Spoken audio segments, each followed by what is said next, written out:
and we're on both YouTube and Facebook.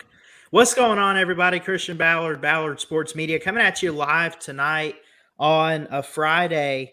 Um, I would say, I guess we're making up because we had some scheduling issues a little bit. Some stuff came up, and we're gonna make up for it. We were gonna do the Pac-12 last night here in Conference Week. We got Tony Altimore tomorrow. Keeping in touch with him. Hopefully, we can get everything straightened out and get you a good show tomorrow. But tonight is the Big 12, and we got some great experts. We got our friend Joey Foster, a West Virginia man, a college football fan in general. We got making his debut on Ballard Sports Media, Tide Guy, who's a Alabama fan, but knows a lot about college football from what I understand. And, of course, you guys know him from Touchdown Tuesdays, Mayhem Matthew. How you guys doing?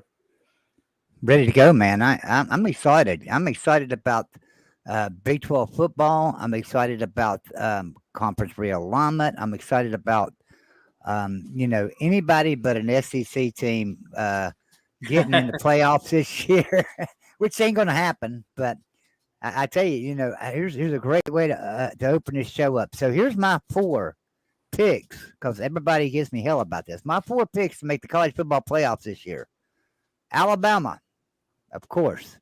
USC, number 2. How about that? Texas, number 3. At number 4, Penn State. Wow. Better watch out for Penn State this year, guys. I'm going to tell you right now, you better watch out for Final Four. So that is a heck of a Final Four. So since we're talking about Big 12, I just want to go ahead and say this, Joey. So I think ever since like 2016, 2017, Texas has been favored to win the Big 12, yada, yada, yada. They're always overhyped every single year.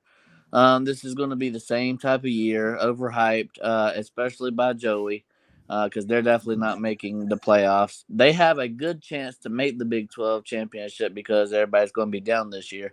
But I wouldn't be surprised if they didn't make it to the Big 12 title, because I like Oklahoma to be really good this year. Well, here's where you're wrong. The Big 12 is not down this year. Every year we have 3 or 4 teams up there at the top that have a good shot at making the Big 12 championship game and winning it and going on to playoffs. About every year in the Big 12, right? So this is no different than any other year. The teams might be different. So this year I'm looking at probably Texas and Texas Tech. I think that'll be the 2 teams that'll play for the Big 12 championship this year. I really do. Wow. But then not far down that list, you're going to have Kansas State and Oklahoma. So the Big 12 is still open. There's still going to be 3 or 4 teams at the end of the year that are going to be fighting for that chance to play for the Big 12 championship and making the playoff. Now, and Texas has the team this year. They have the coach. Had a great year last year, and I'm gonna tell you right now, if they would have beat Alabama last year, they would have had a totally different season than they had, right? And it took their quarterback getting hurt, they'd have beat Alabama. Bottom line, they would have beat them, and that would have changed their season. That would have changed their season. So if Texas can come out this year, open up, and just start running table in the Big 12, win or lose to Alabama this year, I think Texas could be in the playoffs. Well, bottom line, Texas' best chance. I do think. I'm not saying Texas is going to win it, but Texas has, since 2016, the best coach in place to do it. They got the best players right now to do it, and the schedule is not overly tough. I'm not saying that they're back. I'm not saying they're going to win, but if there ever was a time that Texas could win the Big 12, this would be the year. But hasn't that been said every single year almost? Yeah, he makes a good point. Look at the pieces they have, Mayhem. The pieces are actually really there this year. I mean, every year I've been on the same boat you're on, Mayhem, right now, and that is, they're overhyped. They ain't going to do nothing, And I knew they weren't, and they haven't. This year is the year for Texas. I'm telling you right now, they're back. Texas is back. They're going to play for a Big 12 championship this year. There's no doubt about it. I fully agree. Win or lose to Alabama. But why are y'all counting out Baylor? I mean, I think last year was just an anomaly. I think Dave Aranda's a really good head coach when he won 10 games just 2 seasons ago. Last year he had a disappointing 6-6 season. I think they bounced back and they do a lot better than they did this past year. I think that was more like an anomaly. So See, and I'll here's go the thing the about other Dave way. Aranda. The 10-win season was an anomaly. I don't think Yeah. Baylor wins 10. Exactly. That's what I was going to allude to with that. Dave Aranda, okay, decent head coach, good head coach. Don't get me wrong. But so is Matt Campbell, right? And let's look at what Matt Campbell did at Iowa State in 2021, right? They come out and they done really well. And Matt Campbell could have picked his team at the end of that year of where he wanted to go. I mean, could have just pretty much, anybody would go open their checkbook to take Matt Campbell. But you fit in last year, Matt Campbell's stock dropped, or 2021 it dropped, and 2022 it dropped even more. And Dave Aranda's on that same trajectory. I think last year he could have went anywhere, but after last year, his stock's gone down quite a bit. Can he bring Baylor back? Well, yeah, but I don't think he has the team to do that this year. That's why I don't have him up there. He's not going to beat Kansas State. He's not going to beat Texas. He's not going to beat Oklahoma. He's not going to beat He's not going to beat Utah. Texas, and he's not going to beat Texas Tech. Not going to beat Utah, right? So there's just too many losses there. I mean, if you're doing statistically, I mean, out of all the teams that you played, I mean, it's got to be at least one or two of them. I mean, last year he lost on a walk-off field goal to TCU, and I'm pretty sure there was other close games that Baylor had. I think Baylor just had the bad end of the stick in the Big 12. I think luck was not on their side. I think they changed that around. I mean, they may not have the players, but TCU all year people were saying, "Oh, they're going to lose eventually. They're going to lose eventually. They're going to lose eventually." And it took the Big 12 title game for them to finally lose. So, and then they didn't think that TCU was going to be in the national championship, and well, they did. So, well, let me ask you a question. So you say they beat TCU with a walk-off field goal last year. Well, No, TCU came to Morgantown. TCU came to Morgantown and struggled against West Virginia. They beat them 41-31, but guess what? That game was in question all the way till like 5 minutes to go, 3 minutes to go in the fourth quarter. That game was in question. right. I mean, a lot of teams were very close with TCU. I don't think TCU does the same thing. They lost Max Duggan, which was the heart and soul of that TCU team. But I do think Baylor finds a way to get back, maybe not to 10 wins, but I mean, what about Oklahoma State too? I mean, that I feel like that was a weird year that they had. I don't know. Texas to me, because Oklahoma's going to be better. You might have Texas go 9-3 or something like that. If that's good enough to make the Big 12 championship game, then I guess they'll be in it. But I don't know. I'm higher on Oklahoma than I am Texas. Well, the good news for Baylor is they don't play Oklahoma or Oklahoma State. So those two games are the teams I see Baylor losing to is they're going to lose to Utah. I truly believe they lose to Utah. I believe they lose to Texas.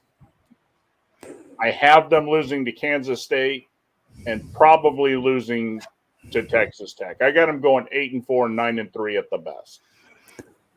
So let me tell you why not Oklahoma State. Let me read some names to you: John Paul Richardson, Mason Cobb, Kenyon Williams, Brylan Presley, Eli Russ, Thomas Harper, Tracy Ford, Dominic Richardson, Spencer Sanders, DeMarco Jones, Langston Anderson, Jabbar Muhammad, Bryson Green, Samaya Tamaya, Nadrian Desidar, and Stephen Johnson.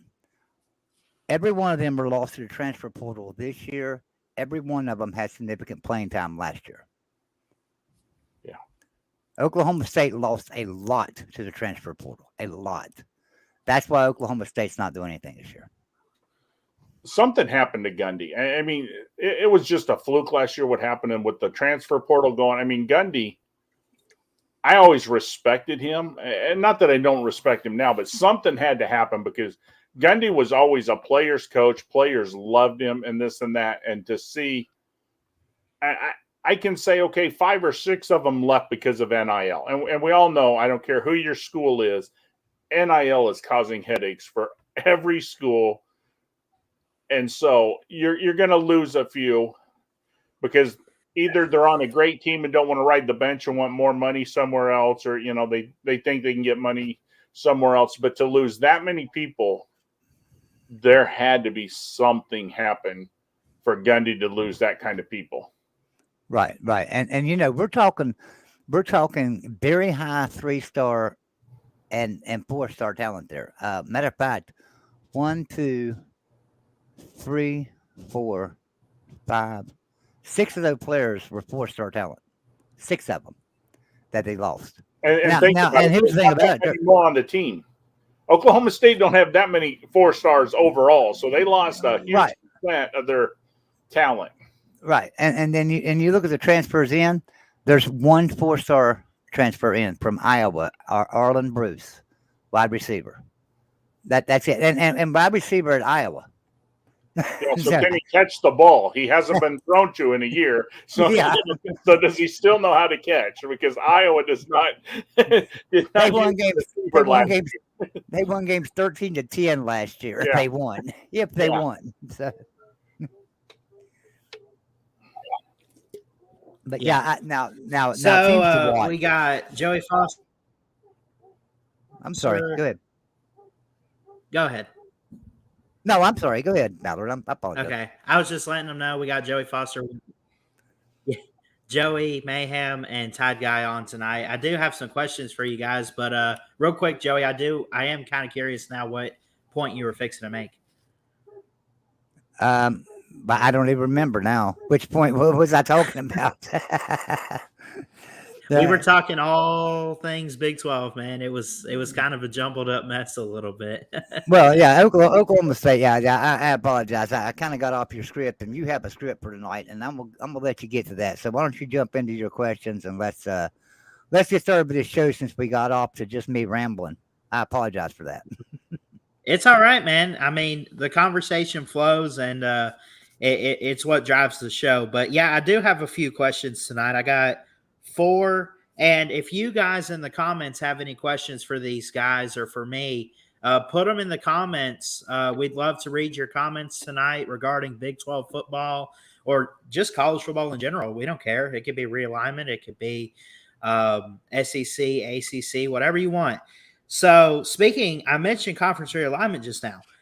How did the Big 12 get to this point at 16 teams to start conference realignment in 2023? Like, what ultimately led up to it?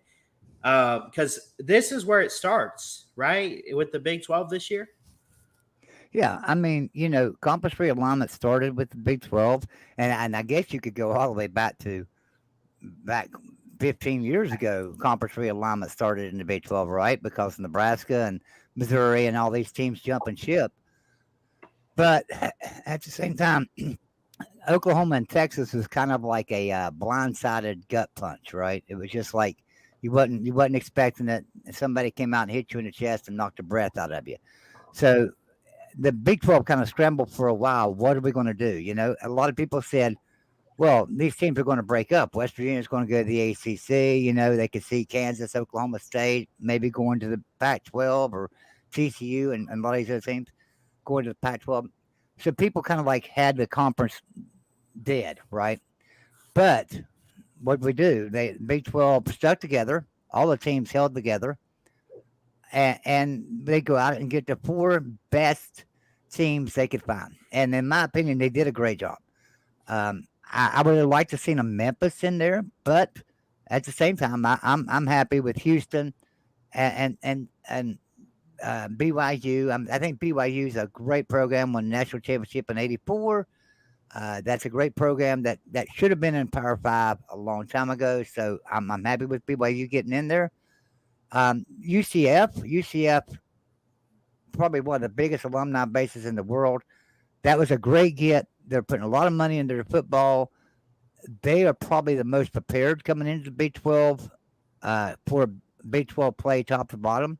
They're still going to lose some games, but they're probably the most prepared right now. And then 27 Cincinnati, and then champion, Cincinnati, baby. yeah, and then in Cincinnati. Now Cincinnati obviously lost their head coach, but they lost some players too. So I don't see Cincinnati doing anything right away. And let's face it, Cincinnati has been in a power conference before. When they were in the Big East, they were in a power conference, but they went 3-18 against West Virginia at all time. They were 3-18. So Cincinnati they're great against group of 5 teams. They're great getting out there and doing it. UCF the same way.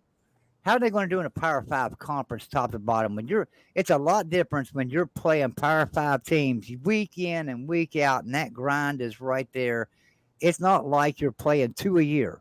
All right. So like at Cincinnati, they would play 2 Power 5s every year, and they would beat them both and think we're the greatest. Well, they're playing them weeks apart from each other. They play one in week 2 and one in week 6 or whatever. They're playing them weeks apart. Now they're having to go to Power 5 teams from week 3 or 4 on out. It's nothing but Power 5 programs. That's going to make a big difference to these teams that are just coming in. So the team that's most prepared right now, and that's because of their talent they've got on the team, their coach they have on their team, and that's UCF. I do not see BYU, Houston, or Cincinnati doing anything year one at all. Yeah. Matter of fact, And I see them. that's kind of what leads into my next question. You kind of just answered it, but yeah, I'll ask the same thing to Matthew and Tide Guy. Of the 4 teams brought in, who would you say has the biggest advantage in setup for success? I think UCF is going to have the most success. I think BYU is set up better. And the reason I go with BYU over UCF is BYU last year and the year before played more Power 5 teams. So they've already had a couple years where they've played more Power 5 teams, because Joey is correct. Alabama was a good example back, 10 years ago, it was said, and now Georgia's doing the same thing. They don't beat you once, they beat you twice. We beat you on this game, but we punished you so bad the next week, your players were nicked up, they were banged up, and then you went on and lost the next game. So when you're not used to playing the size, the strength, the speed, it takes a lot out of you. And now you go the next week and you're already wore down, nicked, banged. They don't have the talent that has competed game in, game out against a Power 5, and even a bad Power 5 like a Vandy or, Mississippi State, Missouri. The talent on that is still a lot better than what, Cincinnati and UCF has been playing in the AAC. Mm-hmm. Exactly. What do you think, Mayhem? I think BYU is going to have the most success out of the 4: UCF, BYU, Houston, and Cincinnati. I think it probably ranks out like BYU, then UCF, then Cincinnati, then Houston. But, I guess you could say Houston, then Cincinnati. That's kind of a toss-up there. I think one of them teams will be better by like 1 game, or they might have similar records. But BYU, remember, they won 8 games last year. And they played like almost half of their schedule was Power 5. I think they played 5 Power 5 teams last year. So, I agree with what Todd Guy says. They have experience in playing Power 5. I think BYU is going to have a better year this year. So that's why I'm saying BYU. I think BYU over the long haul. I think BYU over the long haul is the better fit, the better one fit to go to a Power 5 schedule, simply because they played 5 or 6 Power 5 teams every year. Where UCF, Houston, and Cincinnati have not done that. But this year, in my opinion, UCF has the better roster, the better coach, and are ready to go. I'm not saying it's not knocking BYU or Houston or Cincinnati in any way. I don't mean that at all. What I'm saying is, it's UCF. It's got the experience returning, the experience at coach. They know what's going to happen. Cincinnati's got a new coach. Houston lost a lot of players. BYU lost a lot of players. They're having to fill in a lot of holes. UCF is not. So I think UCF will have the better experience this year and the better team. Well, and honestly, Cincinnati actually has a better schedule than UCF if you look at it. A lot of the conference is the same, but the out of conference, UCF plays UConn, where Cincinnati has a little better schedule, I think.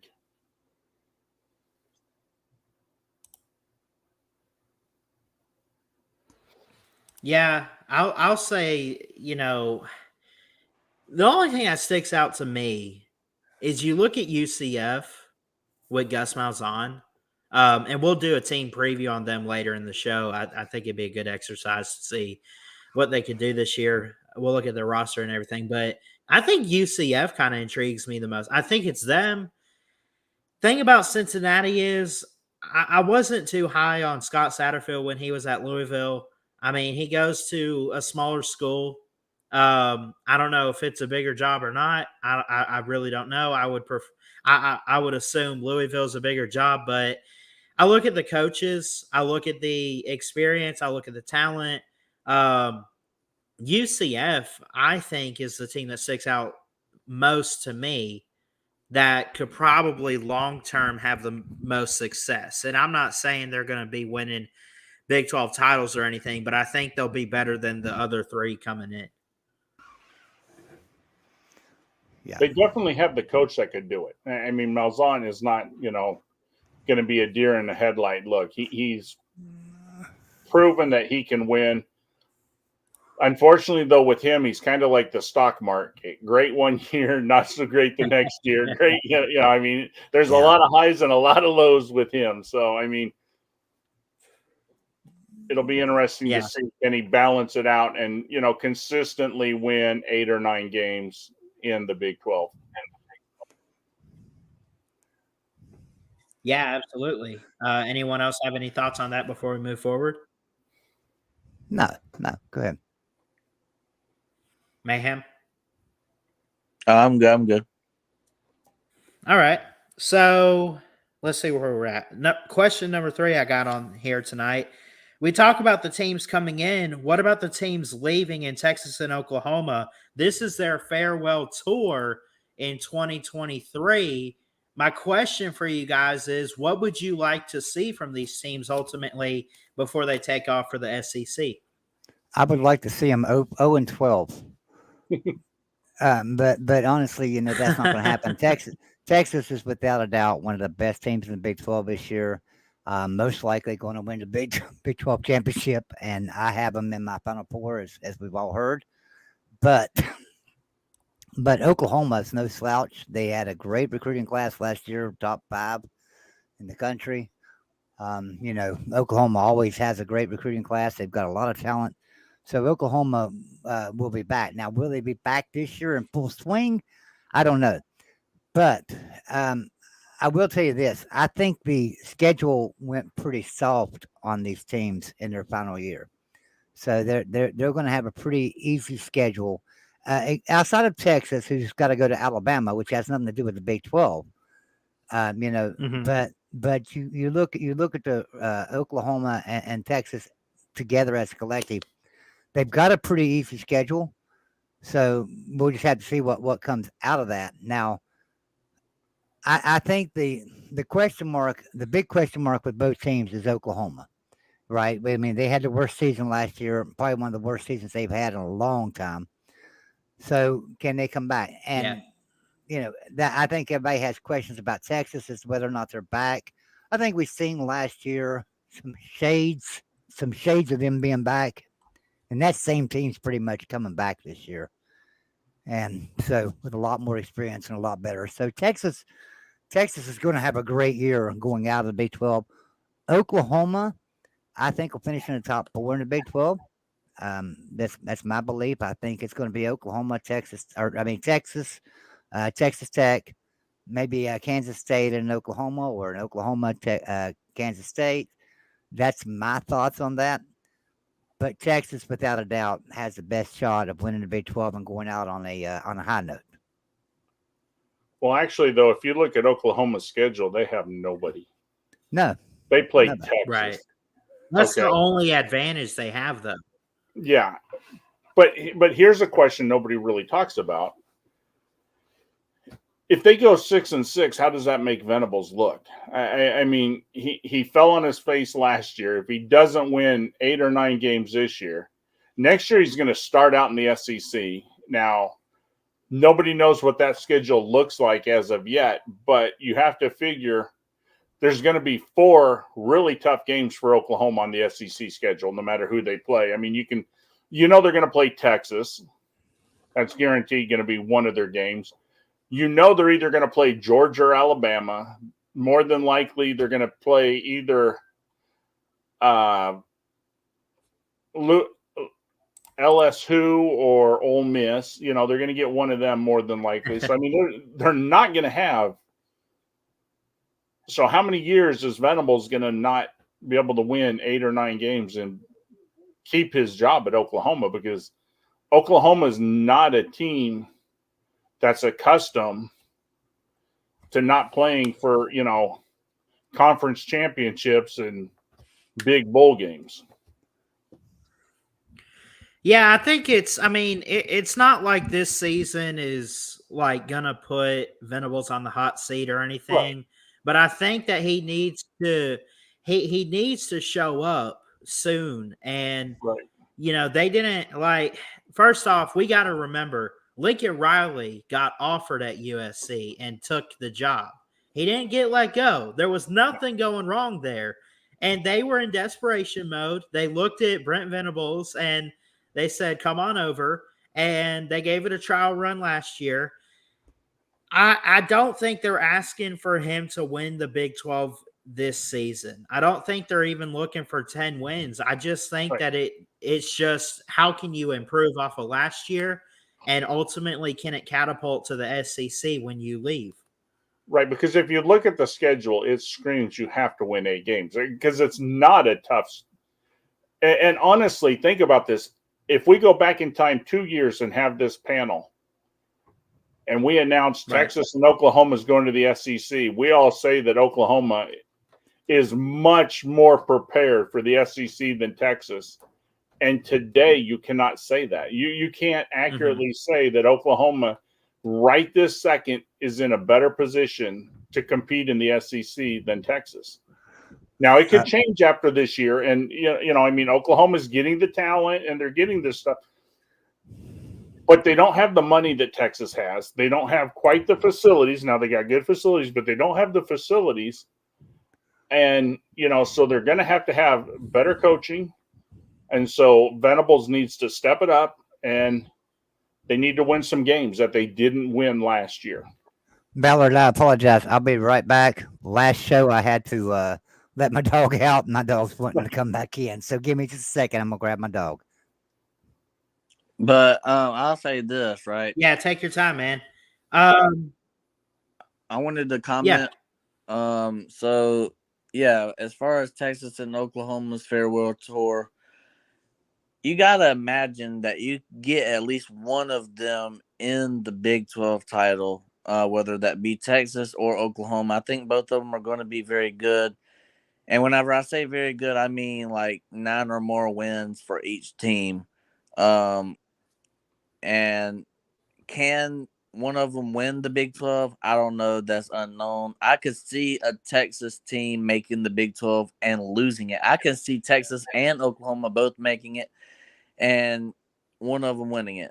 But as far as playoffs goes, I don't see any of these two teams making the playoffs. I'm just being honest. I don't see a playoff on either. I mean, because I don't see either of them going undefeated. And unfortunately, last year was a fluke. Okay. TCU losing a game, not winning their championship, making a play. It's not going to happen again. I don't see it happening again. TCU had the perfect storm last year that let them get in.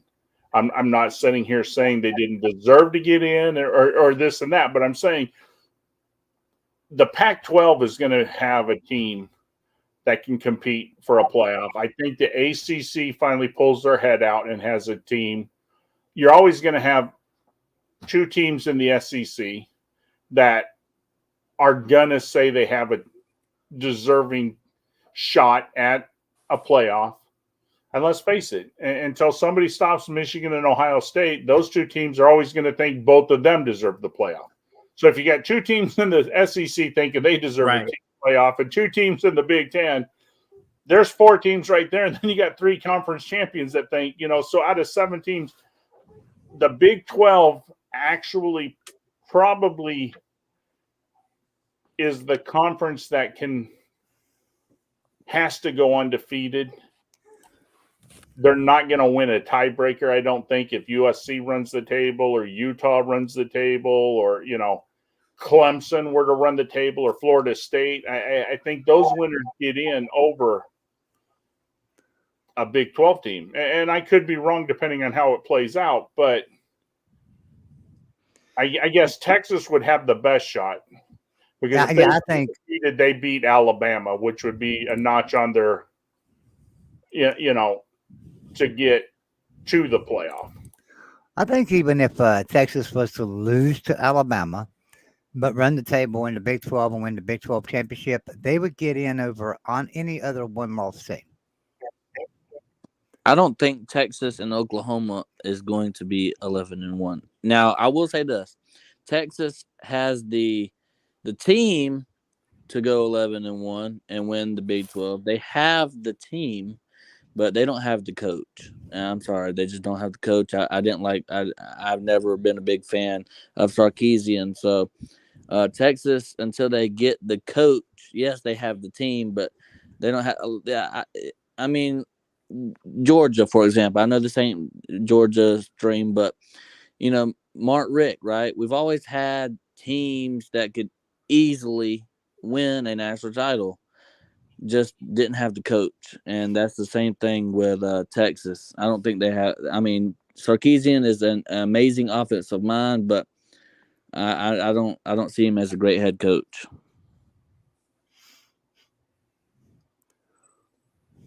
Now, I'm looking at a statement from somebody in the chat, Damn Beast Media. He says, "I've stated publicly many times, I don't see how the Big 12 will ever win another national championship in football without incredible changes to the college football landscape." Well, I would say that to the ACC, the Big 12, and the Pac-12. It's going to be tough. It's going to be real tough. All your big brands are in the SEC and the Big Ten. All your big brands, right? Now you're left with the ACC, who has probably the bigger brands left of the 3 conferences, right? When you're talking about Florida State, Miami, and Clemson. In the Pac-12, you'll have Oregon and Washington and Utah. In the Big 12, you'll have West Virginia, Oklahoma State, TCU, maybe Texas Tech. I mean, so it's going to be tough for any of those 3 conferences. But here's the good thing. We're going to a 12-team playoff. So we'll be there. Now, will we make it past the first game? Who knows? But we'll be in the playoffs. There's no doubt about it. The Big 12, the ACC, the Pac-12, they'll all be in the playoffs. The problem I see, and again. Well, I'll tell you this. I mean,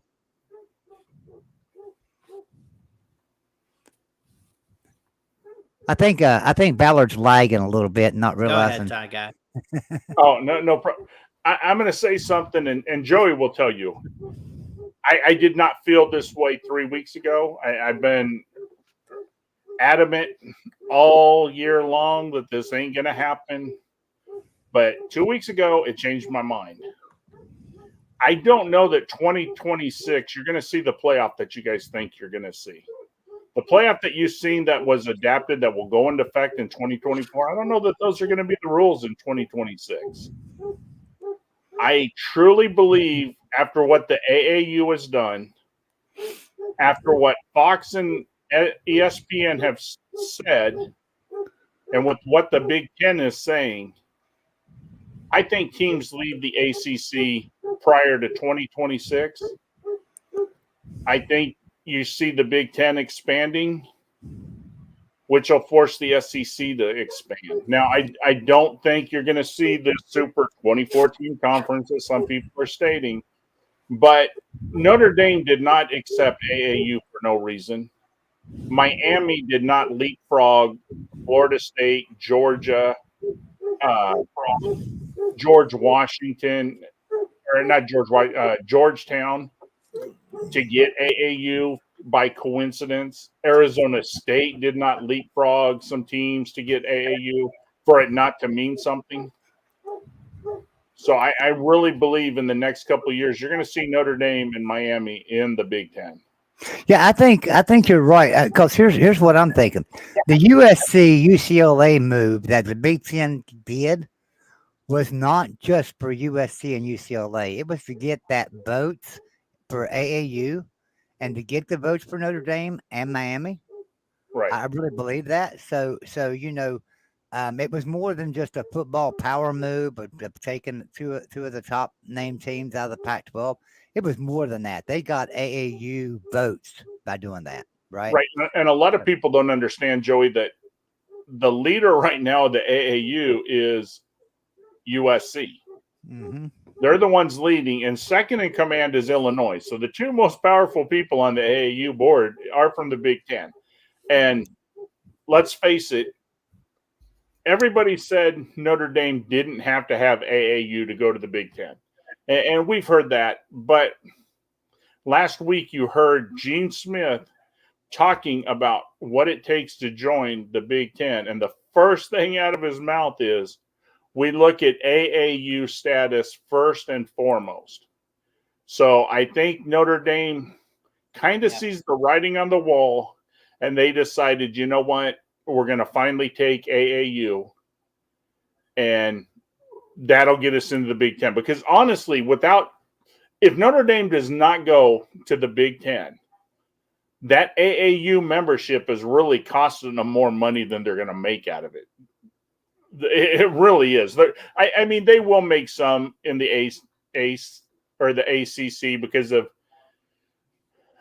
North Carolina, Duke, and this and that. But they didn't get it for that. They want in the Big Ten now for some reason.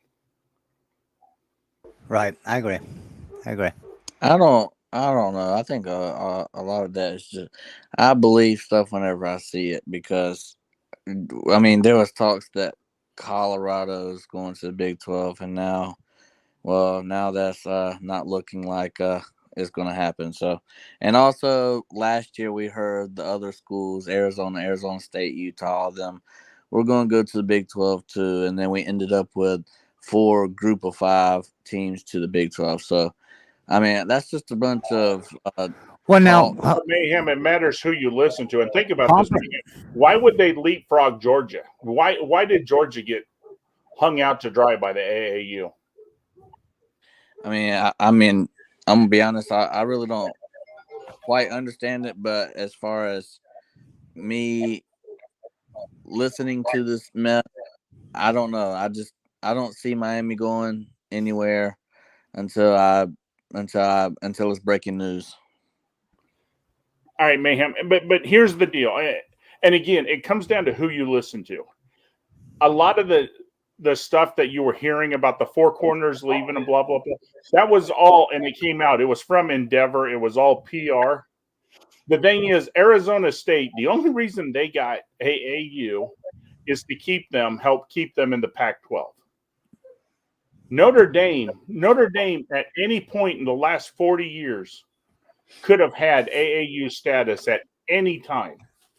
They publicly said they don't want AAU status, and AAU status is not going to bring them much revenue because of the kind of school that Notre Dame is. They're not high in the research. They're not high into that. So that is why they became AAU. And why would Arizona State and Miami both leapfrog Georgia in AAU if strings wasn't pulled?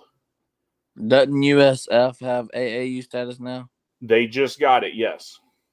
So I guess they're going to the Big Ten. No, they did not leapfrog Georgia, though. They were already over Georgia. No, not. And you see Riverside got it because that was a deal with the Cal school system for the Pac-12. But UCF got it because they deserved it, and their merits are there. The only team that was better than George Washington and USF that is not was Georgetown. And research-wise, the only other team was Alabama Birmingham does more research than USF. But no, Georgia was leapfrogged. You can look all this up. It don't make sense that Georgia was leapfrogged because the Big Ten pushed this. Why does the Big Ten all of a sudden want Miami and Notre Dame to have AAU? That's the question you got to ask yourself, because that's who voted it in. Why did they do that? I mean, I don't think as far as what my question is, don't some teams in the SEC have AAU status? Oh yeah, a bunch of teams. You'll have Texas now. You got Texas A&M. You have Florida. You have Vanderbilt. You have Mississippi. Right. So you're saying the reason why teams are getting AAU is to jump ship to a different conference? No. The only conference that demands AAU is the Big Ten. Now, what a lot of people don't understand, and they put down the SEC, and that's fine because we're just dumb old country boys. But since the 1930s, the SEC has only added either flagship schools or AAU. AAU is now important to these conferences, but it's not the only thing. Because we just accepted Oklahoma, which does not have AAU, which probably will never get AAU, but they are a flagship school. And what a flagship school is, like Georgia, you're the flagship. That's where your lawyers are. That's where most of the time your med school is. That's the big boy school. I'm gonna be quite honest with you. As long as Georgia's winning national championships, who gives a crap about AAU? Well, exactly. I mean, that's the thing with Alabama, and everybody pokes fun at Alabama, and that's fine. Poke fun at us. But what the average person don't know is, do you know who runs UAB? The University of Alabama, Birmingham? That's the University of Alabama. UAH, University of Alabama, Huntsville, that's Alabama. We just separate our schools out. If you add all three of them together, our research is almost $1 billion. It's one of the best, but we don't care. We don't want AAU. We're not worried about AAU. But Georgia, Mayhem, you guys are a little worried about AAU. Your school really wants it. And your school really deserves it. I mean, you guys are a top 70 elite research school. You guys really are. You guys deserve it. And to have Miami go ahead of you really is kind of it sucks. And I know you don't care because you're a football fan, and a lot of Georgia people are just football fans, but it does kind of hurt your university in a way that you got snubbed for Miami, because it hurts your faculty. It hurts some research money that you lose out on, Yeah.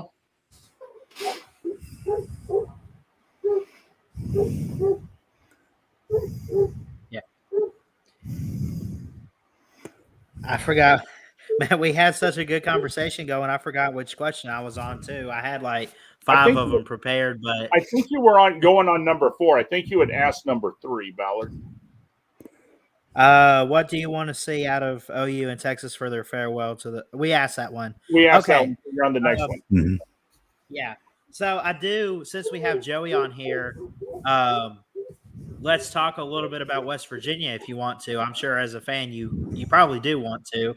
Um, so, what is the current state and situation with Neil Brown in West Virginia, and where do you see them heading in terms of being a program? And I guess if we want to keep talking realignment, are the rumors true about them going to the ACC?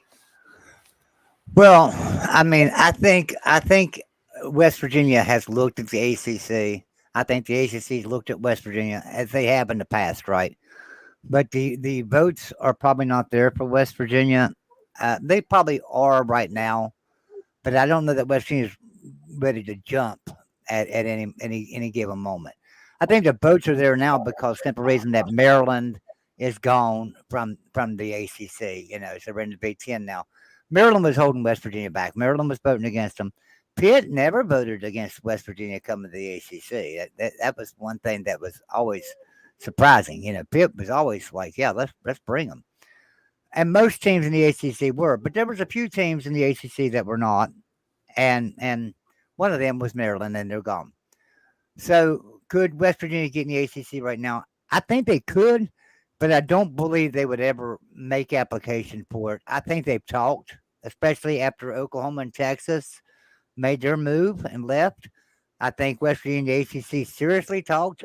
I can tell you this: Golden Boot Dude had a very, very, very good, reliable source telling him West Virginia was coming to the ACC. I had extremely good, reliable sources telling me we are talking to the ACC and we are discussing us coming to the ACC. So now I was not being told we were going, but he was told we were coming. So he reported we were coming. But at the same time, that we know there were talks, right? But there's always talks. The West Virginia is probably talking to the Pac-12 right now, honestly. I mean, there's always talks going on. What I'm seeing out of West Virginia though is that their stability in the Big 12, the money's good, right? We got $44 million this year, and listen, there's a lot of people that are putting this money figure out there and saying, well, they got $44 million this year, and I seen tweets the other day that now all of a sudden Big 12 schools are going to get $55 million. No. That $50 million is with Texas and Oklahoma, but they're leaving, and you got to take their share out. And then also you're bringing in 4 newcomers that don't add up to $30 million a piece. So you're throwing money in the pot that way. So that 50-some million that each team could get right now in the Big 12 without them 4 newcomers, yeah, that's $50 million. But you're bringing in the 4 newcomers, and it's dropping us to $31.6 million. That's where that number's coming from. Don't listen to this $55 million Twitter shit that everybody's talking about. Excuse my language, Christian. Sorry, it's all right. You're good. But Joey, the problem with the 55 though is it is it is a realistic number, and the reason but what they're lying to the people. Right. They're going to get 32 million from TV. And they're going to get 20 million from the playoff and the NCAA tournament and all this and that, which will make it 50 million. But it is not the TV revenue. Everybody's going to get that. The Pac-12 is going to get that. The ACC is going to get it. The Big, so. But you got people who heard somebody state that they're going to get 55 million, and they didn't realize that they were discussing. That was the all-in. That wasn't the TV, right. And everybody's spewing it that it's TV, and it's just not TV. Right, and that was the point I was going to get to. Yeah, you can you reach that number? Yes, it's attainable, but it's not feasible that you're going to get that every year. It's just not going to happen. Right. So 31.6, 31.7 million is a great starting point, and it'll probably end up being about 40 million per team when everything's said and done. It'll probably end up being about 40 million per team. That's still going to be half of the Big Ten, half of the SEC when you look at things. So that's not that great. Now, as far as West Virginia, and I think that was your question to me, what do I think West Virginia and what do I want to say about West Virginia? West Virginia is in a transition right now to where we got a coach on the hot seat. That seat's not just hot, that seat is on fire. Right. Neil Brown come over from Troy. He had 3 consecutive 10-win seasons at Troy, beating the likes of teams like LSU and Florida State and few other big teams. I think he beat Mississippi and Mississippi State or something. But anyway, he came over from Troy, 3 consecutive 10-win seasons. He's done nothing at West Virginia. We gave him the first year because Dana Holgerson left that cupboard bare. Listen, Dana Holgerson can't recruit. He's showing it at Houston, too. I've said that since 2012, Dana Holgerson can't recruit, and he can't. We were in the 50s and 60s every single year of recruiting under Dana Holgerson. Now, Right. did our team show that? No. I mean, we had 8, 9, even 10-win seasons under Dana Holgerson, but we were still 50s and 60s in recruiting. Now he's at Houston, and he's down in the 70s and 80s in recruiting. He cannot recruit. Neil Brown recruits very, very well. We just picked up another 4-star athlete today. Problem is, and we talked about this last show, we can't keep those recruits. We get them into the program. They're there for a year. Then they transfer out. I don't know if it's a Neil Brown problem, if Neil Brown's too strict on them, not letting them have fun and stuff, because he is very strict. But, it's a problem at West Virginia that, if you want to win, you've got to be able to retain your good players, right? You can't keep losing 4 and 5-star talent to the portal. So Right. what few 4-star players West Virginia is able to recruit, they need to be able to hold on to, and that's the problem. Neil Brown's not been able to hold on to them. He can recruit them fine. We've got 5 or 6 4-star recruits committed for next year. Problem is are they going to stay committed?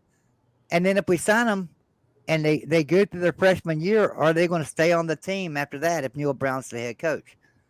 And I'm doubtful on that. We've lost too much talent to the portal. So I've said it since last year. Neil Brown is a tremendous coach Sunday through Friday. One of the best coaches in the nation. He can recruit good. He's got good chemistry with the players. He cannot coach on Saturday. On Saturday when game day kicks off, for some reason he's off in Never Land and cannot coach a game. So keeping his recruits, winning some games will stabilize him at West Virginia. He doesn't have to have a tremendous year. I think if Neil Brown can win 7 games, maybe 8 games, he's very safe. Very safe if he wins 8 games. 7 wins, he's probably safe. But if he wins 6 games or less, Neil Brown is done at West Virginia. I think if he loses the pit game, the backyard brawl, week 3, Neil Brown is done at West Virginia. But let's say he pulls up a win there, loses at Penn State, first game 1. We all expect that. Wins game 2 on a cupcake. Wins game 3 at Pitt. Then we got to open up the Big 12 schedule. Let's say we lose the next 2 Big 12 games. We go into our bye week. I think he's fired. So basically, sorry to cut you off. I was just kind of thinking.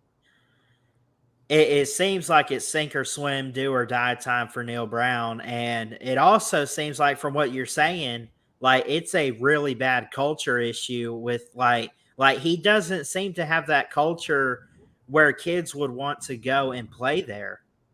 Well, now listen, the culture at West Virginia is actually really good. I'll be honest with you. I go up there quite often. It used to be under Dana Holgerson, and I see him out here in the chat right now. Dana, you can kiss my foot. I'll be nice because I'm on Ballard's stream. You can kiss my foot, Dana. Anyway, the problem at West Virginia under Dana Holgerson was culture, right? You could go up there when Dana Holgerson was the head coach, and there'd be 3 or 4 players gathered over here, 3 or 4 players gathered over there, 3 or 4 players gathered over there. They'd have their own little cliques, right? They were all like in their own little groups, their own little cliques. You didn't have offensive linemen going out to dinner together. You had 2 or 3 offensive linemen that maybe hung out, and the rest of them had to go hang out with somebody else.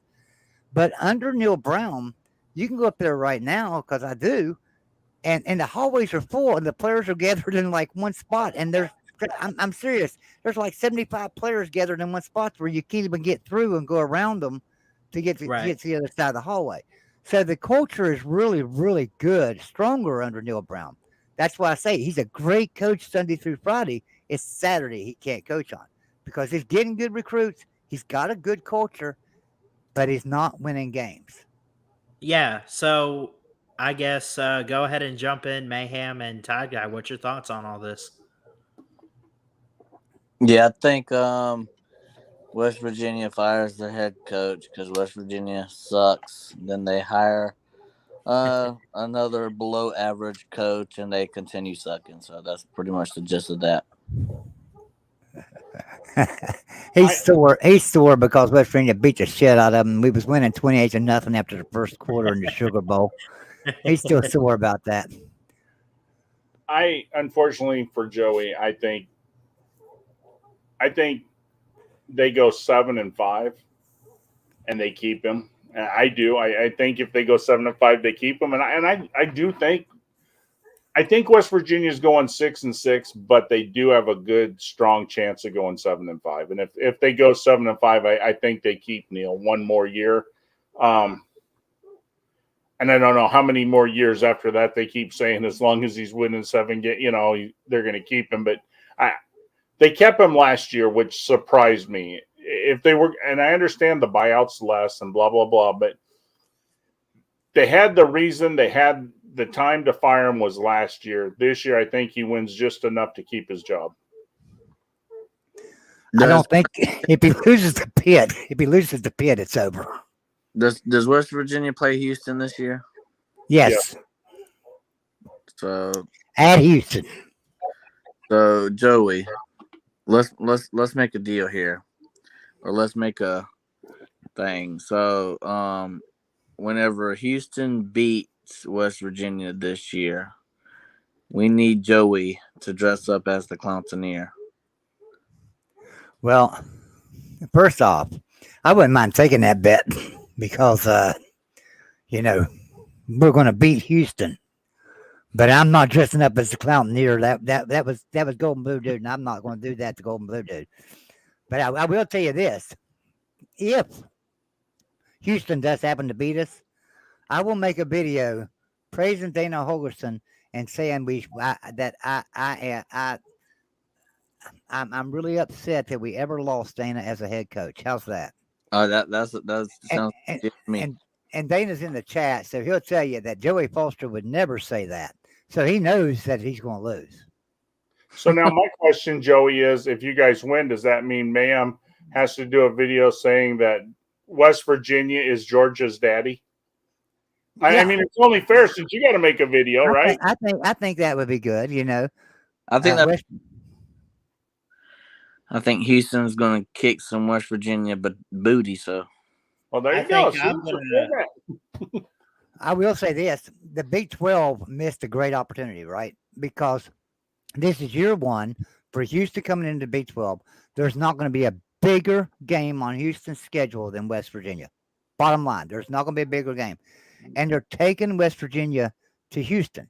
They should have brought Houston to Morgantown, right, to play in that atmosphere, and you would have got a lot more eyeballs on the game. It would have been primetime game, just like the Penn State Pitt game or primetime games. That would have been a primetime game that night. It might still yet be, who knows? But I don't look for it to be a primetime game in Houston, simply because Houston's going to get their butt kicked, blown away, and everybody knows that. But bringing them to Morgantown, bringing Dana Holgerson back to Morgantown, yeah, that would have been all eyes are watching that game. And I think the Big 12 missed a huge opportunity with that. Now, I'll say this real quick. Y'all have fun with your bet. I'm going to be the guy in the corner that watches it with a smile on my face with popcorn in my hand. now somebody in the chat says if they do get rid of Neil Brown, Joey, who do you want them to go after? Well, I talked about that last show, and you can go and watch that. That's over on the Voice of College Football. It's going to be on the main channel and the West Virginia channel on the Voice of College Football. Yes, that's right. West Virginia has its own channel, West Virginia Football, at the Voice of College Football.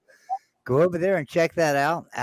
Matter of fact, Ty Guy was just on there with me, along with Goose's Corner and some other people. So go over there and check that out. We talked about just that. Who would replace Neil Brown? Now, so who would replace Neil Brown? And Dana says I burned 4 of his sofas. and I didn't even press charges. He didn't even press charges, and he still hates me. Well, I burnt 4 of your sofas because Neil Brown won 4 games.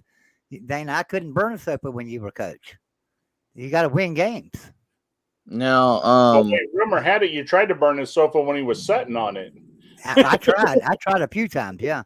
now here's the thing, right? I want to clear something up that I said earlier because I think somebody took it the wrong way. But a Beast Media says, some of us are very proud alums going back to the AAU status and stuff like that. But all I was trying to say is, I know education is very important, all that stuff, but I am more of a college football guy instead of a education channel. But if I were to go to the University of Georgia, I'd be very proud too. So I'm not taking anything away from alums of colleges and stuff. Education is very important, but I'm more football geared. Well, let me go back to the original question about where West Virginia stands. Right, when we were talking about West Virginia going to the ACC or changing conferences. Look, West Virginia will never be an AAU school, and here's why. Our motto is to educate Appalachia. If you live in the state of West Virginia and you want to go to college at West Virginia University, you're going to West Virginia University. I don't care what your grades are. I don't care how bad you were in school. You can go to West Virginia University if you live in the state of West Virginia. That's the law. Now here's the problem. That brings our standards down, right? Not that we're a bad school by any means, though. If you look at Rhodes Scholars, West Virginia has 24 Rhodes Scholars.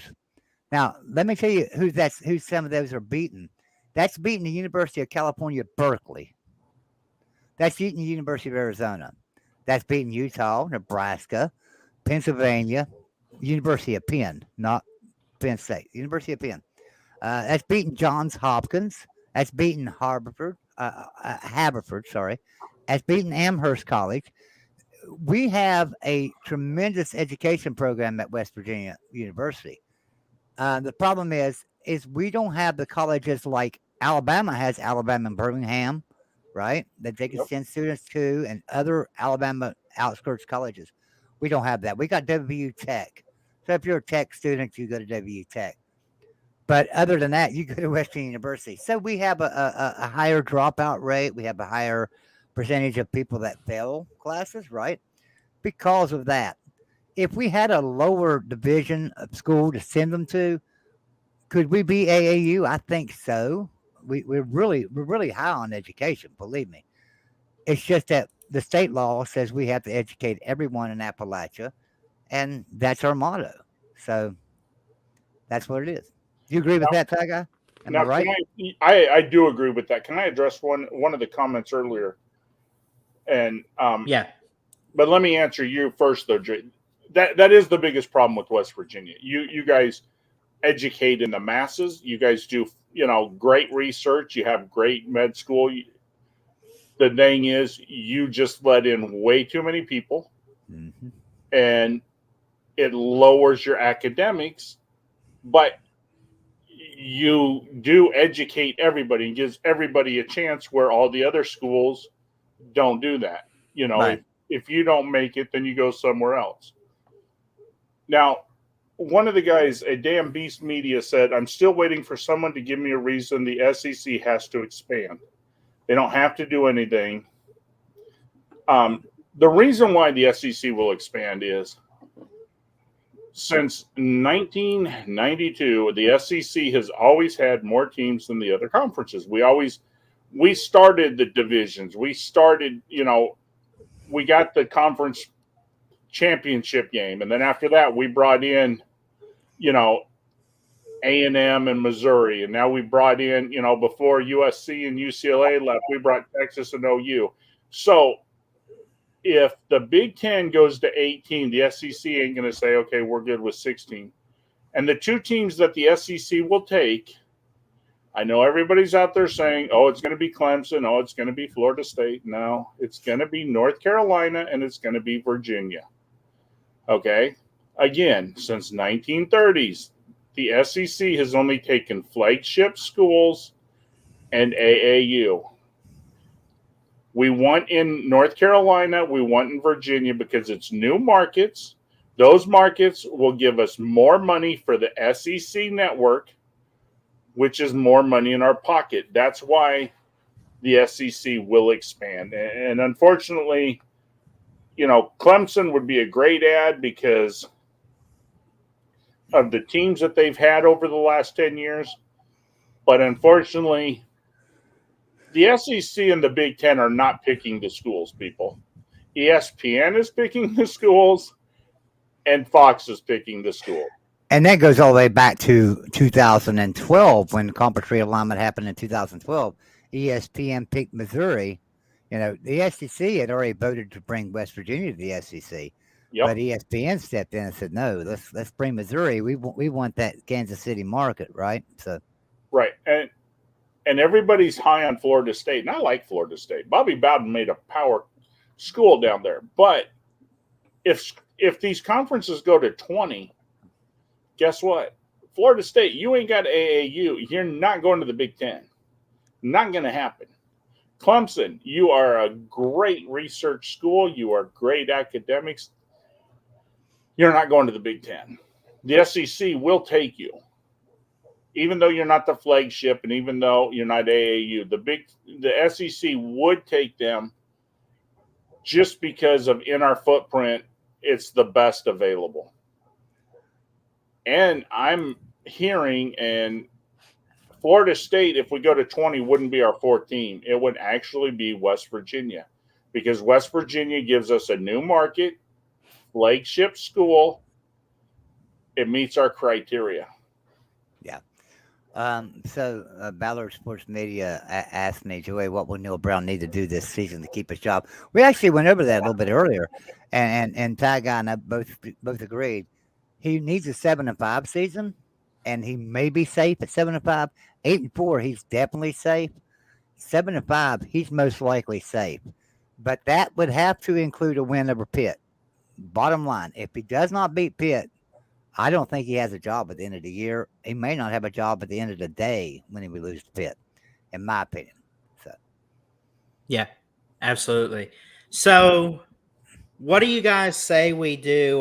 So, I've been trying to do every Power 5 team and preview each team this offseason. What do you say we look at one of the new teams in the Big 12 this year and UCF and Gus Malzahn?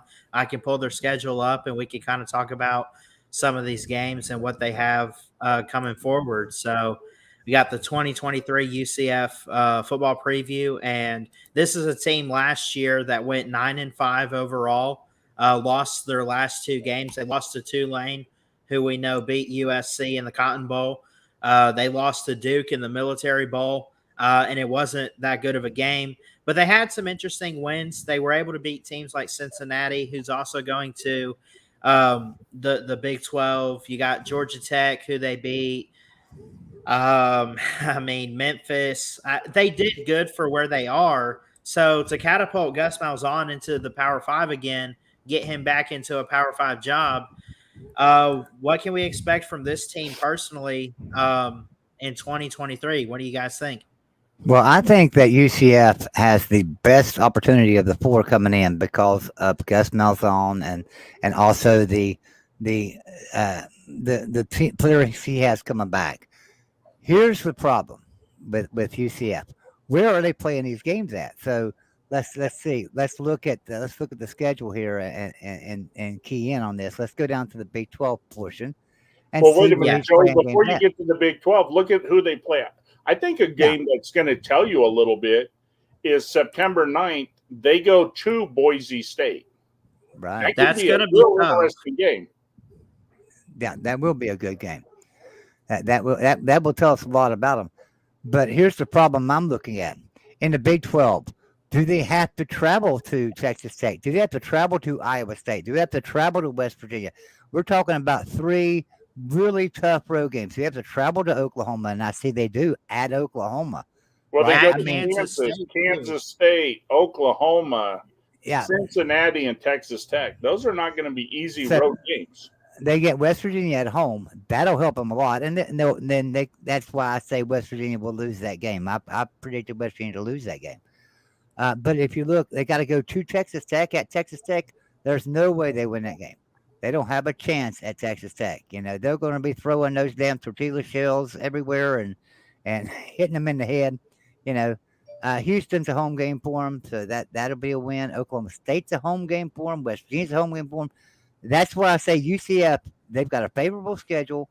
Everything sets up nice for them coming into the Big 12. Now the problem is they're going to be a one and done team. They're going to do good this year, and then they'll probably fall out for a couple of years.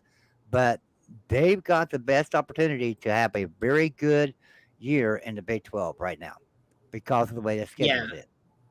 So, of course, they have like Darren Henshaw, which I've never really heard of him. I'm looking at their website.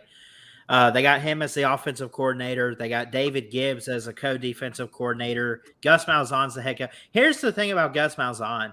What's so crazy, he found ways to win at Auburn, but he also found ways to screw it up. I think he has shown that he can handle a Power 5 schedule if the situation is correct. You know what I'm saying? You look at what they have on their team. Got a lot of seniors. You know, Kobe Hudson is from Pine Mountain, Georgia. He's a wide receiver. He's a senior. They've brought in some transfers. Let me see. I saw some on here. They got a lot of Florida kids, obviously being in Florida, but you know, they have a lot of great receivers. They got a lot of depth on defense. They have a lot of freshmen too, which makes it interesting. Are they going to play a lot of young players? So again, I don't know what to make of UCF. I'm trying to preview every team, you know, throughout this offseason. I think this is just one of those teams that we just have to look at and say, okay, you know, we know what they have, and they have talent, and they have the coaching down. I think they kind of showed that last year going 9-5. You know, even though they lost to Duke, they made their conference championship. They were the second best team in the AAC. But again, I mean, it was cool to see them beat teams like Georgia Tech or whoever. They beat Temple 70-13, but it's going to be a whole nother level for them. I expect them to take kind of a step back. I mean, I don't think it's going to be a drastic downfall. Well, Gus Malzahn is a good coach. I'm not going to take nothing away from him, but think about him when he was at Auburn. He beat Alabama a couple times. He found ways to work with quarterbacks. He found ways to manipulate. He did enough gimmicks to beat us, and that's what it was. Yeah. A lot of gimmicks. And I'm not taking nothing away from that, but most of his wins at Auburn was against teams that he had far superior talent. I mean, I'm a Bama fan, and I hate Auburn, but you know what? They got talent. No matter how bad Auburn is, talent goes to Auburn. You know, they have players. And so they're more talented than Ole Miss. They're more talented than Mississippi State, more talented than, you know, Arkansas. The only two teams on their schedule was LSU and Alabama and Georgia, 3 teams. You know, the rest of them, they had the same amount of talent or a lot better. And so now that he's at UCF and they're coming into the Big 12, I don't think he has the superior talent.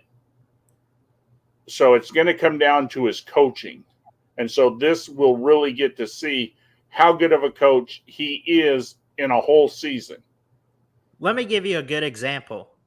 Let's use 2017. Remember, they made the SEC championship with Auburn. Was Jarrett Stidham what you would consider a good quarterback? I think he was decent at least. Yeah, I think you had that. Kerryon Johnson was a good talent, but then they had an interesting defense. He found ways to make the most out of less. Like he Right. didn't have much, but he found ways to make the most out of it. And I think that's what you're going to see with UCF this year. I like to go through schedules and I like to say the possible upsets. I don't want to rule things out. We talked a little bit about Oklahoma earlier, leaving for the SEC and Brent Venables, and we don't know about him. Here's the possible upsets, and I want to see if you guys agree. These are not the games they're actually going to win. These are the games they could win, but they probably should lose. At Oklahoma, West Virginia, at Texas Tech, Baylor. Maybe I'm missing some teams. Maybe I put one on there that maybe shouldn't be on there. But what's your thoughts? Well, I don't think West Virginia should be on there. I think they'll beat West Virginia. Honestly, I mean, and then I'm a West Virginia fan, but West Virginia's just down right now, and you know they're coming in. They're pretty hot. They're pretty hot right now. Got a pretty good team. They're gonna look at every Big 12 game as a Super Bowl. Yeah. West Virginia is not going to look at it as a Super Bowl, right? Obviously, they're just not. Neither is Kansas. Neither is Kansas State. So they have a chance to upset everybody because they're going to look at every game as a Super Bowl. But West Virginia, I think that they'll beat West Virginia pretty easy. I think they'll beat Baylor. OU and Texas, I'm not sure about. Now Texas Tech, I know they're not beating them. OU, yeah, it's Gordon. How good is Brent Venables got that team going? I mean, like I say, he finished out last year with a good recruiting class, so he should have a pretty good team this year. But Right. Last year was pretty terrible for him. So we'll have to see. But think about this, Joey. Look at the schedule. The very first Big 12 game they play is they're at Kansas State. Now, we think they lose that, but do they get beat up enough to lose the next game? Because the next game is Baylor, and yeah, it's at home, and they should beat Baylor, but they just got beat up by Kansas State. Do they win that game? And then once they're done with that, then they got to go back on the road, back to Kansas. So they're flying as far as you can to the first two road games, and then they're at Kansas. So is that a tough game for them? Because then the following week they're at Oklahoma. So the first four Big 12 games they play is at Kansas State, home at Baylor, on the road to Kansas, and on the road to Oklahoma. And then if you look right. at on the road to Oklahoma and on the road to Kansas, they get an off week between them. But then on the road to Oklahoma, and then they got to come back and they get West Virginia at home, but they got to play a Power 5 team that's been a Power 5 team for a very long time, and one of the better teams in the country, right? West Virginia. Now all of a sudden, after Oklahoma, that game doesn't look too good. They're going to be beat up. Yeah, they're going to be beat up. So and that's the thing. I mean, you look, all the tough games they're going to play is just boom, boom, boom, boom, boom. Yeah. What game do they lose because they're beat up? It's a lot different schedule now, right? It's a lot different schedule for them. They're no longer going out. They're no longer going out and playing Group of 5 teams. Now they're playing Power 5 programs that beat up on Group of 5 teams. I couldn't tell you the last time West Virginia lost to a Group of 5 or an FCS. I couldn't tell you the last time West Virginia lost to one. Yeah. I like to look at trap games too. These are the games that they should win, but hold on, be careful, because these are teams that you shouldn't lose to, but if in the right situation, they could. Now, they open up week 0, or I guess that is week 1, August 31st. They play with Kent State. At Boise State's no pushover. I mean, UCF could probably go in favored, but Boise State at the right time, and especially in Boise, Idaho, I mean, that's a trap right there, man. If Gus Malzahn's not careful and doesn't bring his best game, he could lose right away in the season. So let me point this out too. Let me point something out. Week 1 and week 2, those are not even two big games. And look where they're televised at. They're on Fox Sports 1, right? Yep. Everybody gets Fox Sports 1, So that's something that I guess it reverts back to the Pac-12 situation right now. Who are they going to sign with? That's what you got to look at is they're playing Kent State and Boise State, and they're at 7:00 on Fox Sports 1. This is UCF we're talking about. Right. So that goes back to the Pac-12 conversation, but I'm not going to get into that right now. So Just wanted to point that out. For Ty guy.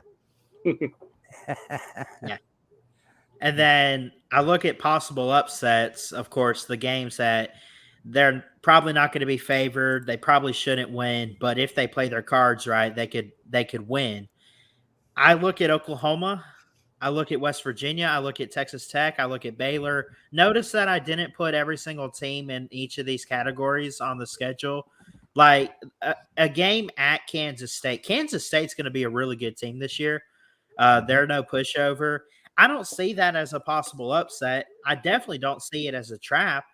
So some games like that are just not going to be categorized on here. But what do you guys think about this list of where they could pull an upset somewhere?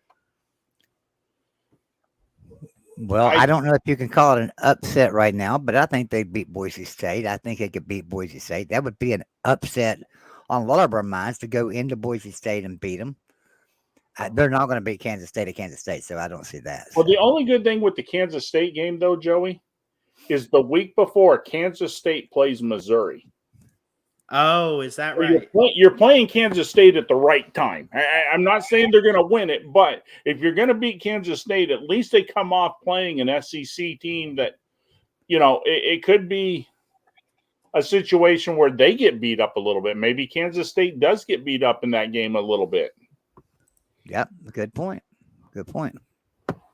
I don't think they do it, but maybe that is your upset. Maybe Kansas State coming off of Missouri. Because what happens, either way, it could be a trap for them. Because if Kansas State blows out Missouri, they'll be looking like, well, hell, we just beat an SEC team. This UCF ain't going to be much of a problem. Or Missouri beats them. Now they're beat up. They're down a little bit. Because if you're Kansas State, you have to think Missouri's a victory. Do you not? I mean, even though Missouri's SEC, you got to count that as a victory going into the game. Now there's another game here I'm looking at, the Kansas game, October 7th. You can figure they probably won't be favored in that. They could pull off an upset there. The problem is, if I'm not mistaken, the week before Kansas plays West Virginia. So Kansas could be a little beat up there October 7th. Am I right? I'm not got West Virginia's schedule in front of me. I'm just going by recollection. It seems like West Virginia's playing Kansas the week before that. So no, Texas plays Kansas. So Texas could beat up. So even worse yet. Worse. Yeah. Yeah, they could get beat up by. So UCF could go in there and beat Kansas because Kansas is going to be a beat up team after Texas. That's for sure. Yeah. Yeah. So that's the best time to play Kansas after they get beat up by Texas a little bit. Right. Yeah. Because Kansas is going to be that team where they could get off to a hot start or be in a good position. But if they get beat up, they're not coming back from that crap, man. They're not coming back. Right. They got great starters. Kansas has some great starters. They have no depth, none. Right. They got a great coach. They got great starters, and if your starters could play the whole game, they'd beat a lot of teams. But they don't have any depth, so they're going to get beat up in the Texas game. So that's a good win for UCF right there on the road at Kansas. That could be a really good win for them. Yeah, and I see looking Kansas this year. I mean, last year they're like, but it's Kansas. They're coming back down to earth. But it's Kansas. They're coming back, and they did well. And so now people are going to play them a lot harder. Yeah, and I see games on this schedule. I mean, like I said, it's so hard to figure out the newcomers. And at the first year for these teams like Cincinnati, UCF, and the other two, Houston and BYU, the first couple years, you just want to see how they fit in with the conference for like the first 2 years. And then by year 3, it's like now things got to get serious and you got to be competitive. For a team like UCF, I mean, I didn't even notice too much of their non-con schedule. Kent State, Boise State, we talked a little bit about. Villanova, I mean, Villanova's a men's basketball school, aren't they? So, I mean, those are games they should probably win at home unless something goes horribly wrong. Right, yeah, they should win those games. The Boise State's going to be their toughest of their top 3 games, that's for sure. But what has to be worrisome, though, is the traveling. They go to Boise State. Right. Then they play Villanova, but then they're traveling to Kansas State. Then they come home. Then they go to Kansas, and then to Oklahoma. I mean, that's a lot of travel on a team that wasn't used to traveling that far. Yeah, we get down to the end of it. Especially, you're almost going halfway across the country to play like the Texas teams, the Kansas, and I think of course, even like Oklahoma. What's crazy is, man, they got all of their tough games pretty much are on the road. You look at Oklahoma, you look at Kansas State, you look at Texas Tech, you look at, pick your poison. They're pretty much Boise 9 State. times out of 10. Yeah, 9 times out of 10, they're all going to be on the road. And the problem with Texas Tech is you're playing them the next to the last game of the year. So Texas Tech is probably playing for a Big 10 or a Big 12 championship that weekend. Yeah. And another thing too, they got to win that game if they're going to make the Big 12 championship. So that even puts more pressure on UCF that Texas Tech is not going to overlook them because they know what's at stake. Their toughest games are on the road and against ranked teams. Almost every one of their road games are going to be against ranked teams, with the exception of maybe Boise State. And the thing about it is, they come back the next week and they got to play a Power 5 program. They're not playing a cupcake team. So, like, they play Oklahoma at Oklahoma, and then you got to face West Virginia at UCF, right? So that's a tough schedule. That's a tough way to go at it. Yeah. So they play at Kansas, then they're off, then they go to at Oklahoma, and then they get West Virginia. West Virginia is a home game for them, but they're going to be beat up from the Kansas game. Maybe not have everybody back for the Oklahoma game. Players are going to get beat up in the Oklahoma game. Then they got to face West Virginia. West Virginia may not be the best team in the Big 12 right now, but they've got some depth to them. They can afford to lose a player or two. UCF is going to have a hard time replacing players as they lose them throughout the season. So that's going to be a tough game for them. And it's one of those, like you said, man, and it's not a win because you just never know in college football. After what TCU did this past year, I take every team like a grain of salt and just say, give it your best shot and see what you do. But it's a if they get banged up, if they start losing players and they can't handle, the early teams, like early on, like the Kansas States, the Baylors, the Kansas, as you see on your screen, the second half of the season is going to be rough, and it's probably going to cost them. Yep. I'm going to tell you, I don't have a problem picking the top of the Big 12 this year. I think the top is Texas Tech. I think that's your 1 and 2. And I think you could flip them either way, really, seriously, because Texas Tech is really, really good. So I think right now you could flip them either way. Now, when the season starts, I may say Texas, but right now I could say you flip a coin between them two teams. Then your next couple of teams are probably pretty easy to pick too, because you're going to have Kansas State and Oklahoma in there. But when you get down to the 5th, 6th, 7th pick in the Big 12, I think that's up in the air. I really do. I think that is up in the air. Yeah. I could see West Virginia winning some games that people don't expect them to win and finishing 5th or 6th. So, I think the Big 12 is wide open just like every year. I agree. With that being said, I want to hear from you guys. If you have a record prediction, feel free to throw it out there. I'm going to say 7-5 for UCF at most. Is that reasonable? And I'll even give you the losses too.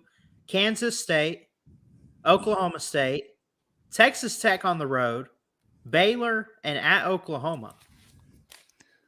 But it could be a lot worse. It could even, I could even be wrong, but I'm curious if you guys would go over or under the 7-5 I give them. Well, I don't think they'll beat Oklahoma State. I don't. I think they'll beat West Virginia. I don't think they'll beat Oklahoma State, not because Oklahoma State has so much coming back, because they don't, but because of Mike Gundy. I think Mike Gundy will have the team ready to go, and they'll be fine. they're a Power 5 program and have been for a long time. UCF just coming into Power 5. That's towards the end of the season. I do not think they beat Oklahoma State. Now, that being said, I could still see 7-5. Heck, I think you could even look at it and say you could see an 8-4 because UCF's got so much returning. But Yeah. but the problem is that Power 5 schedule that they're playing now is going to drop them down to where I kind of agree with you. 7-5 is going to be their ceiling. I think the floor for them is going to be 6-6. I don't see them just winning 5 games. I see them either 6-6 or 7-5. See, and I'm Todd the guy, what you opposite, think? Joey. I see them 6-6, and I see them going 5-7 more likely than going 7-5. Okay. I see six. I see 6 losses. I really see 6 losses. I don't think they beat Kansas State. I think Baylor's going to beat them after that game. I think Kansas, Oklahoma's going to beat them. There's your 4. Texas Tech is going to beat them. So there's 5 losses. And I also think Oklahoma State beats them. So there's 6. And I think West Virginia has a chance to beat them to give them their 7 losses. So Yeah. I would say 6-6 with a better chance of going 5-7 than 7-5. Yeah. And the only one I didn't get you on, Todd guy, was Kansas. Other than that, you pretty much hit the nail on the head with the losses that I laid out. I'll say this: I think that they're going to go 6-6. Well, Okay. and I think maybe they can upset somebody and go 7-5, but I don't see a reason why they wouldn't be bowling this year. I know they got a lot to travel and stuff like we talked about earlier, but I see the beginning of their schedule kind of favorable with their non-con. They should win all them games. I know Boise State's not a run over team, but I think they beat them. Maybe they upset Cincinnati at Cincinnati or something like that. But I see 6-6, and maybe they get an upset win somewhere along the road. Maybe Baylor, Cincinnati, something like that, to go 7-5. But I say 6-6. Now, I like Mayhem, do you agree with me, though, that Boise State game? I think they beat Boise State. I don't think it's going to be in doubt, but I think it's going to be a third quarter, fourth quarter game. I think it's going to be pretty competitive the first half, the first 3 quarters. Yeah, I think that's, at the beginning of football season, I'll take example, Georgia versus Kent State, right? It was near the beginning of college football. We kind of walk through that game, but we there was no question that Georgia was going to beat Kent State. But I could see a third quarter, fourth quarter battle in that game as well. Because it's a long flight. I mean, I don't care what you say. Central Florida all the way to Boise. That's going to be a long flight. They're going to be a little jet lag.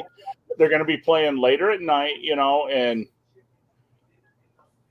I think they're going to try a few things because the start of the Big 12 season for them is kind of brutal. So they're going to have to play some players and try some things to see what's going to work to get ready for the Big 12.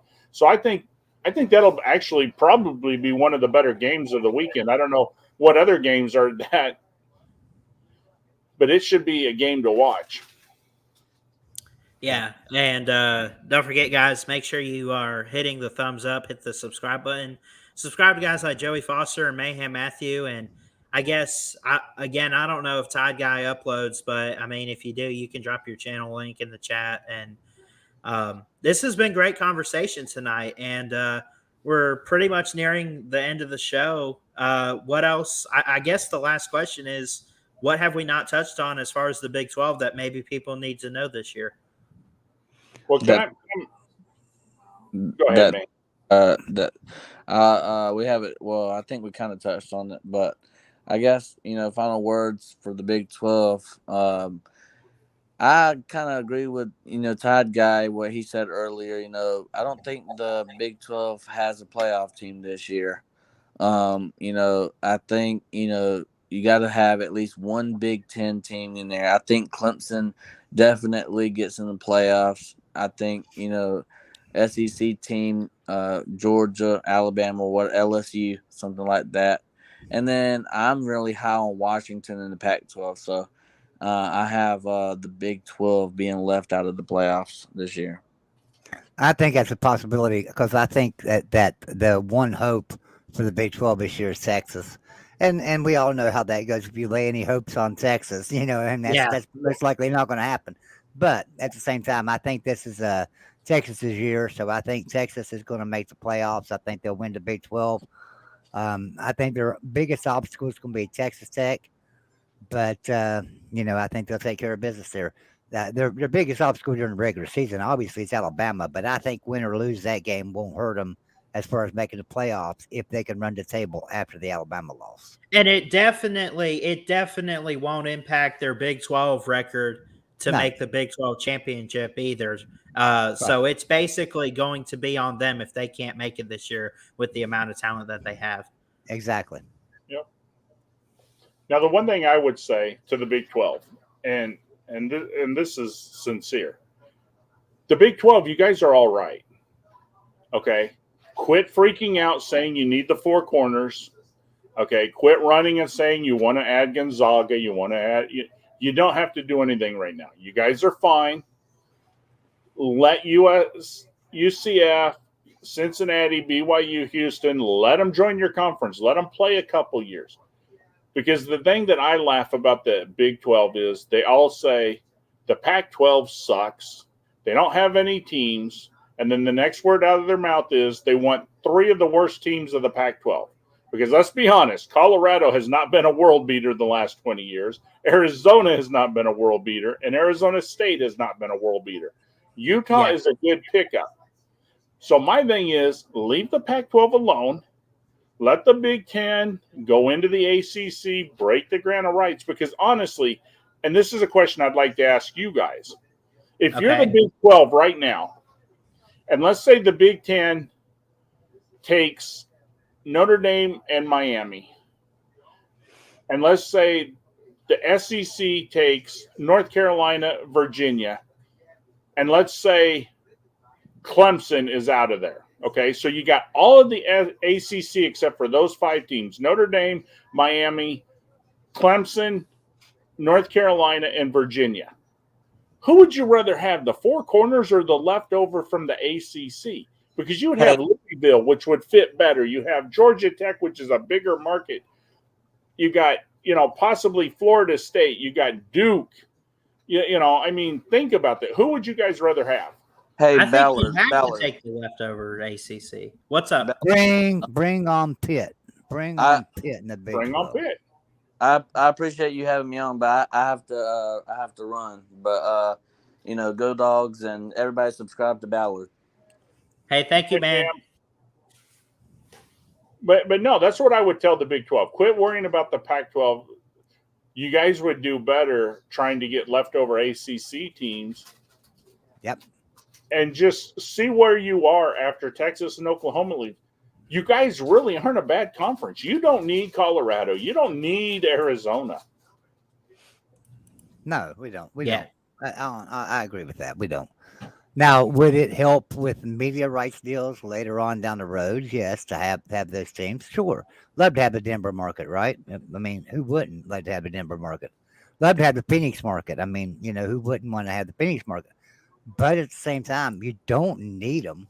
No. Honestly, you don't, because West Virginia doesn't have a market the size of Phoenix or the size of Denver. Let's face it, one square block of Denver or Phoenix is more populated than the whole state of West Virginia. But guess what?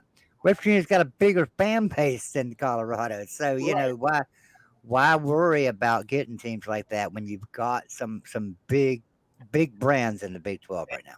Right, and if the Big 12 is so gung-ho that Oregon and Washington are going to the Big 10, then you'll be able to get the four corners at that time. Why rush now and mess up and take the four corners and give up on like a Pitt or a Florida State or a Duke that could become available? Because honestly, is Arizona State and Colorado worth a Florida State, a Duke, a Pitt? Honestly, they're not. No. Ballard, I'm sorry. We're keeping you going. I'm sorry. All right, Ballard. We're like traveling No, fools. you're We come good. on and keep streams going. You can't close down till 5 Yeah. a.m. Yeah, exactly. Hey, listen. I need the watch hours, man. Y'all are helping. Now, Ballard, I are you actually have free on another show. Mondays? Are you free Mondays, Ballard? What? Monday Around night. what time? Because I have class in the morning and I go to a Bible study. About 9 or 10 p.m. Eastern.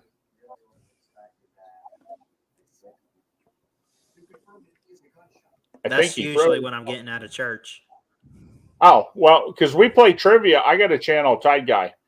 We play trivia on Monday nights and Tuesday nights. If you want to come over some night and play trivia or Jeopardy, show us how smart you are. Yeah. I'll definitely have to stop by and check it out if I can.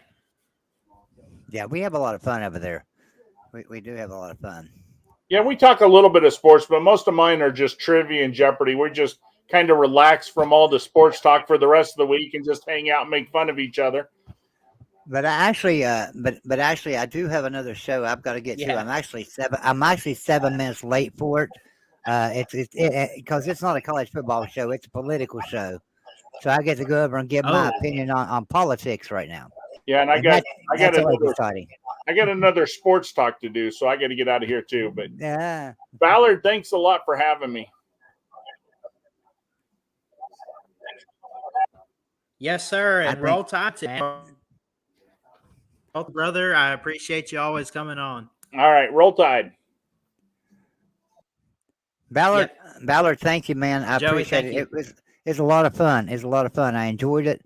Thank you for having me on. Thanks to everybody in the chat that came in and gave us some great conversation. Thank you, Dana Holgerson, for coming in and making my day. You know, it's encouraging to me when Dana Holgerson follows me around everywhere I freaking go. So that's awesome. You listen. You have a great night, Ballard. Appreciate you having me. Anytime, man. Give me a call. All right. All right. We'll keep in touch, Joey. Thank you, buddy. Yep. All right, folks. Live stream number 4 of conference week, I would say, was a great success. There were some moments in there. Yeah, we got carried away with conversation, and I just wanted to ask questions, but I think we had a good panel. We had Mayhem Matthew. We had Tide Guy making his debut appearance on the channel. And we had Joey Foster, who's a fellow friend, brother, and just a great human being. All of you guys are. Y'all are amazing. I love you guys. Jesus loves you. Please like, comment, and subscribe right here to Ballard Sports Media for more sports content. And until next time, folks, Ballard Sports Media, check it out. I love y'all. Peace. We'll see you tomorrow.